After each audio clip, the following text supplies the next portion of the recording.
Ramesh border के पास वाले एक छोटे से गांव में रहता था। वो भारतीय सेना के जवानों को खाने पीने की जरूरतों का सामान पहुंचाता था। गणतंत्र दिवस से कुछ दिन पहले जब रमेश सामान देने के लिए बॉर्डर पर गया, तब वहाँ गणतंत्र दिवस की तैयारियां चल रही थी। कोई समारोह होने वाला है साहब? हाँ रमेश, गणतंत्र दिवस की तैयारी चल रही है। कल गणतंत्र दिवस है ना, इसीलिए। अच्छा साहब, ये तो बहुत अच्छी बात है। देश का त्योहार आ रहा है, फिर तो धूमधाम से ही मनाना चाहिए। अब आप लोग घर से इतनी दूर यहाँ सब एक साथ मिलजुल कर त्योहार को मनाते हो, ये देखकर बहुत अच्छा लगता है साहब। किसी भी चीज की जरूरत हो तो मुझे कह दीजिएगा, मैं सारे इंतजाम कर दूंगा साहब। हाँ हाँ बिल्कुल। तुम एक काम क्यों नहीं करते, तुम भी अपने परिवार के साथ इस समारोह में शामिल हो जाओ।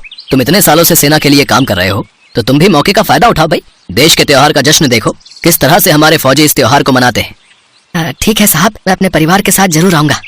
रमेश खुश हो जाता है कि उसे भी सेना के साथ गणतंत्र दिवस मनाने का अवसर मिला था। रमेश के परिवार में उसकी पत्नी शोभा और 5 बेटियां मुन्नी, रिद्धि, कोमल, बरखा और पूजा थे। उन सब ने भी जब ये सुना तो वो भी बहुत खुश हुई। बापू, गणतंत्र दिवस, फिर तो खूब मजा आएगा। हम सब तिरंगा झंडा लेकर जाएंगे। बापू चलो ना, हम बाजार से तिरंगा खरीद कर लाते हैं।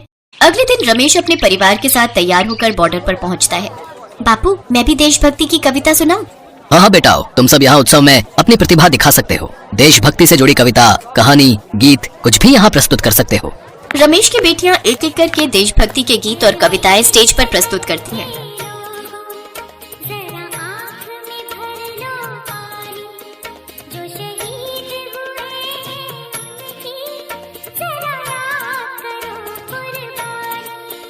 रमेश, तुम्हारी बेटियां बहुत होनहार हैं। सचमुच इन्हें देशभक्ति की कितनी सुंदर कविताएं आती हैं। तुमने अपनी बेटियों को बहुत अच्छे संस्कार दिए हैं रमेश। शुक्रिया साहब। इसके बाद रमेश की 5 बेटियां वहाँ लगी कुर्सियों पर बैठ जाती हैं। दीदी चलो ना, हम वहाँ पर घूम कर आते हैं। ठीक है, यहाँ सब लोग व्यस्त हैं, हम वहाँ घूमने चलते हैं। रमेश की 5 बेटियां घूमती हुई समारोह के लिए लगे टेंट के पीछे चली जाती हैं। तभी बरखा मुन्नी से बोली, दीदी मुझे तो बहुत जोरों का बाथरूम आ रहा है, यहाँ कहीं दिखाई नहीं दे रहा। हो सकता है वहाँ हो, चलो हम चलते हैं, वहाँ शायद पीछे बना हुआ हो।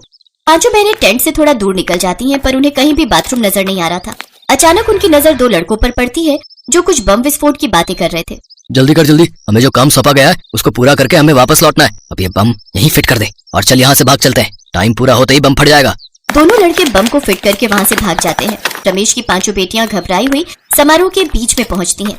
बापू, बापू वहाँ टेंट के पीछे। क्या हुआ मुन्नी, तुम सब घबराई हुई क्यों हो? बापू, वहाँ टेंट के पीछे बम है। क्या बम? मैं अभी इन लोगों को बताता हूँ, रुको। रमेश वहाँ खड़े फौजियों को बम के बारे में बताता है। सभी दौड़कर टेंट के पीछे पहुँचते हैं। हाँ सर, यहाँ बम है, हमें इस बम को जल्दी से जल्दी डिफ्यूज करना होगा, नहीं तो ये फट जाएगा। आप सब इस जगह को खाली कर दो, हमारे जवान इस बम को नष्ट कर देंगे। कुछ देर की मेहनत के बाद बम को डिफ्यूज कर दिया जाता है और सभी की जान बच जाती है। बच्चों, तुम सब बहुत बहादुर हो। आज तुमने बिल्कुल फौजी बेटियों वाला काम किया है। Well done. तुम्हें इस कार्य के लिए सरकार की तरफ से पुरस्कार दिया जाएगा। रमेश, सचमुच तुम्हारी बेटियां तो फौजी बेटियां हैं। आज इन्होंने भारतीय सेना की जान बचाई है। हम सभी को तुम पर गर्व है बच्चों। उस गणतंत्र दिवस पर सभी बहुत खुश थे, क्योंकि एक बहुत बड़ी अनहोनी होने से रुक गई। रमेश की 5 बेटियों को भारत सरकार की तरफ से बहादुरी पुरस्कार से सम्मानित किया जाता है। रमेश और उसकी पत्नी शोभा को भी अपनी बेटियों पर गर्व था। उन्होंने जिस समझदारी और सूझबूझ के साथ ये कार्य किया, उसकी सभी बहुत तारीफ करते हैं। रमेश और उसकी पत्नी शोभा के लिए एक और खुशी की बात ये थी कि भारत सरकार की तरफ से उसकी 5 बेटियों की शिक्षा मुफ्त कर दी गई, ताकि वो अपने भविष्य को उज्जवल बना सके। ये कहानी है विशेक की। विशेक इंडियन आर्मी में है। 6 महीने पहले ही विशेक की नौकरी आर्मी में लगी है। उसके माता पिता गांव में ही रहते हैं। विशेक हर दिन अपनी माँ बाबूजी को फोन करता और उनसे उनका हाल समाचार लेता। उसके माँ बाबूजी भी उसके फोन का इंतजार करते। उससे बात हो जाती तभी वो लोग कोई दूसरा काम करते। फोन की घंटी बज रही है। विशेक के बाबूजी फोन उठाते हैं। बाबूजी प्रणाम। खुश रहो बेटा। बाबूजी, मेरी सैलरी आ गई है, पैसे भेज दिए हैं। आप बैंक जाकर निकलवा लीजिएगा, ठीक है? और जल्द से जल्द घर के छप्पर की मरम्मत करवा लीजिएगा और अपना ध्यान रखिएगा। ठीक है बेटा, तुम भी अपना ध्यान रखना। ये कहकर बाबूजी ने फोन रख दिया। विशेक अपनी बैरक में जा ही रहा था कि बारिश होने लगी। बारिश को देखते ही उसे बचपन की कई बातें याद आने लगी। वो बहुत ही गरीब परिवार से आता था। उसके माता और पिता दोनों किसी दूसरे के खेत पर काम किया करते थे। घर का गुजारा बहुत ही मुश्किल से चलता था। विशेक गांव के ही सरकारी स्कूल में पढ़ता था। वो पढ़ने में बहुत अच्छा था। उसकी एक आदत थी कि वो हर रात सोने के पहले अपनी माँ से कोई न कोई कहानी जरूर सुनता था। एक रात उसकी माँ उसे महाभारत के अर्जुन की कहानी सुना रही थी। माँ, अर्जुन ने ही क्यों मछली की आंख पर निशाना लगाया, बाकियों ने क्यों नहीं? बेटा, क्योंकि उसका लक्ष्य सिर्फ एक ही था, इसलिए उसका ध्यान इधर उधर नहीं भटका। अभिषेक ने उस दिन अपनी माँ की बात गांठ बांध कर रख ली और उसने बचपन में ही तय कर लिया कि उसे भविष्य में क्या करना है। वो अपने देश से बहुत प्रेम करता था, इसलिए वो चाहता था कि वो आर्मी में जाए। इसके लिए उसने 10 साल की उम्र से ही तैयारी शुरू कर दी थी। अभिषेक एक मैदान के चारों ओर दौड़ते हुए चक्कर लगा रहा है। 4 चक्कर हो गए, 1 चक्कर और पूरा कर लूं, तब घर जाऊंगा। अभिषेक हर दिन शाम और सवेरे मैदान के 5 चक्कर लगाया करता था। उस दिन भी उसने चक्कर पूरे किए और घर की ओर निकल पड़ा, लेकिन रास्ते में ही बारिश शुरू हो गई। रात ज्यादा हो रही थी, इसलिए वो भीगते भीगते ही घर पहुंचा। जैसे ही वो अपने खपरैल घर में पहुंचा तो देखा कि बारिश के कारण उसके घर की छत से पानी टपक रहा था। वहाँ उसकी माँ ने एक मटका लगा रखा था। ये सब देखकर उसे अपनी किताबों की फिक्र हो रही थी। तू आ गया बेटा? माँ, मेरी किताबें। तेरी सारी किताबें मैंने पॉलीथीन में बंद करके रख दी हैं, वो नहीं भीगेंगी। तू जल्दी से हाथ मुंह धो ले, मैं तेरे और तेरे बाबूजी के लिए खाना लगा देती हूँ। अब कितना हाथ मुंह धोऊंगा माँ, पानी में पूरी तरह से भीग कर तो आ रहा हूँ। अभिषेक की बात सुनकर उसकी माँ मुस्कुरा दी। धीरे धीरे समय बीतता गया। अभिषेक की पढ़ाई और आर्मी में जाने की तैयारी साथ साथ चलती रही और पढ़ाई खत्म होते ही उसने जो लक्ष्य तय कर रखा था उसे जल्दी ही हासिल हो गया। उसे आज भी वो दिन याद है जब... अरे डाकिया बाबू, अब चिट्ठी में क्या लिखा है जो इतनी देर से पढ़े जा रहे हो? वो तो बाद में बताऊंगा, पहले मुंह तो मीठा करवाओ। डाकिया बाबू, सच कहूँ तो घर में कुछ भी मीठा नहीं है, किसी और दिन आप खा लीजिएगा। पहले बताइए तो इस सरकारी चिट्ठी में क्या लिखा है? अरे चाचा, विवेक की नौकरी लग गई है, नौकरी। हाँ, इंडियन आर्मी में।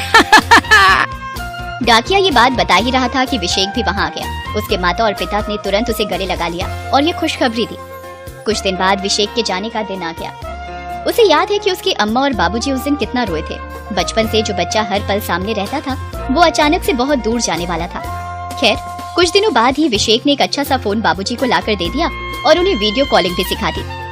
उसके बाबूजी ने कभी ऐसा फोन देखा नहीं था, इसलिए उन्हें दिक्कत तो बहुत हुई, लेकिन अभिषेक ने उन्हें सिखा दिया। बहरहाल एक दिन अभिषेक के बाबूजी और अम्मा उससे वीडियो कॉल पर बात कर रहे थे। वाह बाबूजी, अपना घर तो एकदम बदल गया। तेरी मेहनत से ही बदला है बेटा। दीवार पक्की करवा दी, छत भी पक्की हो गई। बस इस बार अपनी अम्मा के आंखों का ऑपरेशन करवा दे, वो अब ठीक से देख नहीं पाती। कल भी चावल में कितने सारे कंकड़ निकले। हाँ हाँ, सिर्फ मेरी शिकायत करो, अपनी मत बताओ। कल खुद रात को ये गुसलखाने में गिर गए थे। अरे बाबूजी, आपने बताया नहीं? कहीं चोट तो नहीं लगी? अरे नहीं नहीं, वो जरा पाँव फिसल गया। झूठ मत बोलिए आप बेटा, डॉक्टर ने इन्हें भी आंख के ऑपरेशन के लिए कहा है। तुम भी ना उसे परेशान करती रहती हो। अरे एक बार में दोनों का ऑपरेशन होगा तो कितने पैसे लग जाएंगे। पहले से ही घर में इतने पैसे खर्च हो गए हैं। बाबूजी, इसकी फिक्र आप मत कीजिए, इस बार की छुट्टियों में मैं दोनों का ऑपरेशन करवा दूंगा। अभिषेक की नौकरी लग जाने से उसके घर की आर्थिक स्थिति सुधर रही थी। अभिषेक इस बात से बहुत खुश था। एक रात आर्मी के सभी जवान अपनी बैरक में थे, तभी उन्हें पता लगा कि आतंकवादियों ने दुश्मन देश की मदद से उनके एक कैंप पर हमला कर दिया। उसमें कई सैनिक शहीद हो गए। ये खबर सुनकर आर्मी के सारे जवान गुस्से से भर गए। जवानों, हमें अपने सैनिकों की शहादत का बदला उन आतंकवादियों से जरूर लेना होगा। हमें अपने सूत्रों से पता लगा है कि आतंकवादियों का एक कैंप बॉर्डर के बिल्कुल पास से ऑपरेट हो रहा है। हम आज ही उस कैंप को उड़ाकर उन्हें करारा जवाब देंगे। आर्मी की बटालियन ने आतंकवादियों के कैंप को चारों ओर से घेर लिया। दोनों ओर से लगातार फायरिंग होती रही। सुबह से शाम हो गई, लेकिन फायरिंग बंद नहीं हुई। इस बीच अभिषेक आतंकवादियों की नजर बचाकर उनके कैंप में ही मशीन गन लेकर घुस गया। आतंकवादियों की नजर जैसे ही उस पर पड़ी, वो उस पर अंधाधुंध फायरिंग करने लगे। लेकिन भारत माता का दुलारा अभिषेक फायरिंग की परवाह किए बिना उनकी फायरिंग का जवाब गोलियों से देने लगा।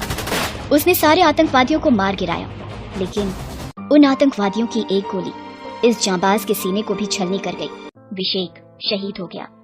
हम बूढ़ों को किसके भरोसे छोड़ गए बेटा? हमेशा कहता था, अम्मा एक ही लक्ष्य है जीवन का, आर्मी में जाना, देश सेवा करना। तुमने देश के लिए अपना फर्ज तो निभा दिया बेटा, लेकिन हम तो अकेले हो गए। अब हम किसके सहारे जिएंगे? अभिषेक के शहीद हो जाने से उसके माँ बाप पूरी तरह टूट गए थे। वो हमेशा रोते रहते। लेकिन जीवन का ये भी सत्य है कि दुख चाहे पहाड़ के बराबर ही क्यों ना हो, जीना तो पड़ेगा ही।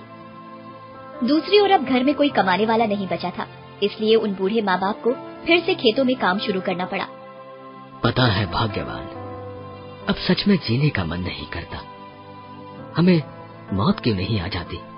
आप ऐसी बातें नहीं करिए, विशेक जीवित नहीं है तो क्या हुआ, वो हमारे पास ही है हमेशा। आप जांबाज सिपाही के बेटे हैं, आप इस तरह कमजोर की तरह बातें करेंगे तो उसकी आत्मा को दुख पहुंचेगा। बाबूजी ने जी तो कड़ा कर लिया, लेकिन बेटे की याद तो उन्हें हर पल आती। एक शाम जब दोनों खेतों से लौट रहे थे तो उनके गांव के सरपंच जी ने उन्हें देखा। एक शहीद के माँ बाप की ऐसी स्थिति देखकर उनका मन रो गया। उन्होंने पंचायत बुलाई। गांव वालों, हमारे गांव का बेटा देश के लिए शहीद हो गया। उसके बूढ़े माँ बाप को इस उम्र में भी खेत में काम करना पड़ रहा है। ये हमारे लिए शर्म की बात है। लेकिन हम क्या कर सकते हैं सरपंच जी? मैं चाहता हूँ कि गांव के सारे लोग अपना हस्ताक्षर इस सफेद कागज में भरें। सफेद कागज में हस्ताक्षर? लेकिन क्यों? हम सरकार के पास ये कागज भेजेंगे और शहीद के माँ बाप की रोजी रोटी ठीक से चले उसकी व्यवस्था की बात कहेंगे। सरपंच जी ने वो कागज सरकार को भेजा। सरकार ने जल्दी ही एक पेट्रोल पंप का आवंटन विशेक के परिवार वालों के लिए कर दिया। उस पेट्रोल पंप का नाम शहीद विशेक के नाम पर रखा गया। आज गांव में वो पेट्रोल पंप विशेक के माता पिता चला रहे हैं। उनके पेट्रोल पंप पर किसी भी शहीद सैनिक के परिवार से कोई भी पैसा नहीं लिया जाता है।